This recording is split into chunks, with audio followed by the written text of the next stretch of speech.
being surrounded by nature is an experience that every human should be able to have at least once in their life.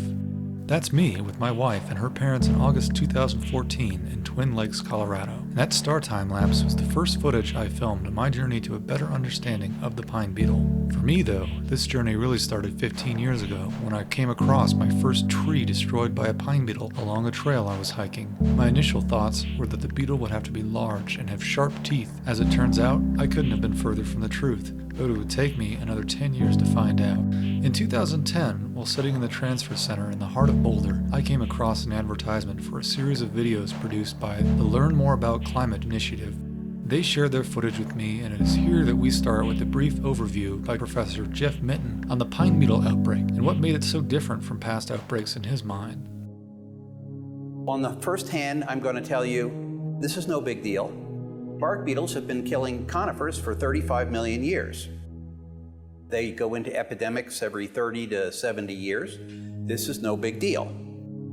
Then immediately I'm going to follow up with, holy smokes guys, this has never been seen before.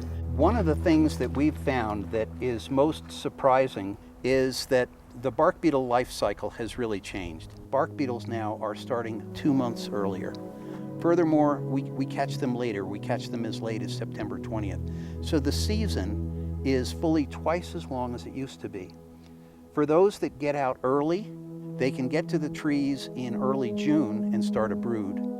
And we saw last year that the ones that can start early, their offspring are out in August, not 12 months later, 2 months later. As a consequence, a female that can start in June has 60 offspring, and then her offspring each have about 60. So that's 60 offspring plus 3,600 in a year. We think this is one of the reasons that this epidemic is unprecedented in scale and intensity. Shortly after my discovery of those videos in fall of 2010, the 4 Mile Canyon fire broke out. It burned close to the city center where I worked. Everything was so dry, there was fears that if it burned past the Flatirons, it would reach the city. I couldn't help but wonder if some of the dead beetle-killed trees were feeding the flames. But by 2013, the exact opposite natural disaster happened in Boulder, with a 100-year flood that overflowed the creek, destroying roads and homes. Again, I couldn't help but wonder if the beetle-killed pine trees played a role in the flood. To get a better understanding of how the beetle-killed trees affect fire, I decided to travel to Yellowstone Park. As my wife and I travel north out of Denver in our rented Prius, we see the highway littered with fracking sites. These contrast strikingly in my mind to the supervolcano that exists underneath Yellowstone, capable of destroying our entire country and changing the world as we know it. But Yellowstone's beauty is in its pristine wilderness, kept away from mankind. And that's why we are here, to interview Ranger Roy Rankin, who has been with the park since the pine beetle outbreak in '88. He shared with me several studies he's helped publish regarding the spread of fire as it relates to pine beetles. And to my surprise, it's not what I was expecting. The whole 1988 event set the stage for some work that I was doing at the time to look at drivers of fire here in the park. And what we found in this exercise, where we took the historic insect activity from that 70s outbreak, and we took the 1988 fire event, and we asked the question, did this historic mountain pine beetle activity influence the outcome of 1988? Or did it change fire risk in any way? The answer we came up with was that yes, but here's the killer. That increase in fire risk was only 11%. So it increased the log odds of burning by 11%, not the 99% that I was schooled in growing up. And for the longest time, people were very hesitant, did not want to recognize climate as a driver here. The assumption was that climate is in the background and it isn't a driver of ecosystem process. And I find it interesting that it's taken this concept and discussion about global climate change to really get folks thinking about climate as a driver. But it's unfortunate in that although the discussion comes out as all about gloom and doom, but I'm not a believer of that. I think we'll learn a little bit about resilience and about elasticity in some of these species and communities. I think we're in for a ride here in the future. With what Roy told me in mind, I researched and found that the 4 Mile fire was not caused by beetle kill, but instead by extremely dry conditions and high winds. very similar to these fires in Arizona. While acknowledging climate change and weather as the culprit, I was still interested in the potential for flooding due to beetle pine kill.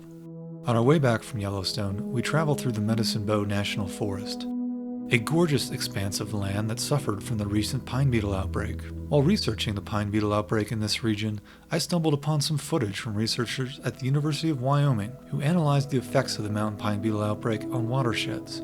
They too were kind enough to share their footage with me.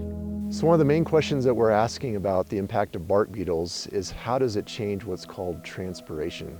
So transpiration is when water moves through a tree, and when they die, they no longer take up that water. So the water that they're originally pulling out of the soil is now available in the soil and should ultimately be available for streams.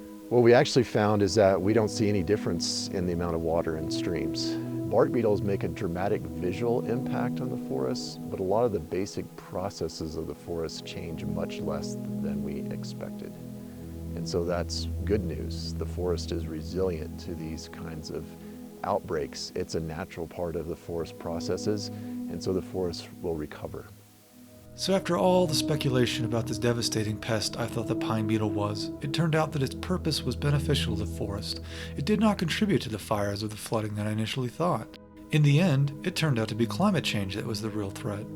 For these reasons, I can truly say I learned to love the pine beetle, and hope you have too. Shortly after wrapping production on this film, I started to wonder what I could do as a single person to positively influence climate change. As part of my Kickstarter campaign, I donated money and volunteered to plant some trees in the High Park burn area near Fort Collins. I started to ride my bike to work more, but looking out over the sea of traffic backed up on the freeway, I had a sinking sensation that trying to impact climate change through the creation of a film was futile. Just like the beetles, humans seemed destined to consume and spread. When I started down my path as a filmmaker 15 years ago, I believed that storytelling could permanently change the world for better. And in some cases, it has, but oftentimes the message will get lost in the barrage of competing messages, and life will go on, just as it always has. For this reason, this will be my first and last film I create.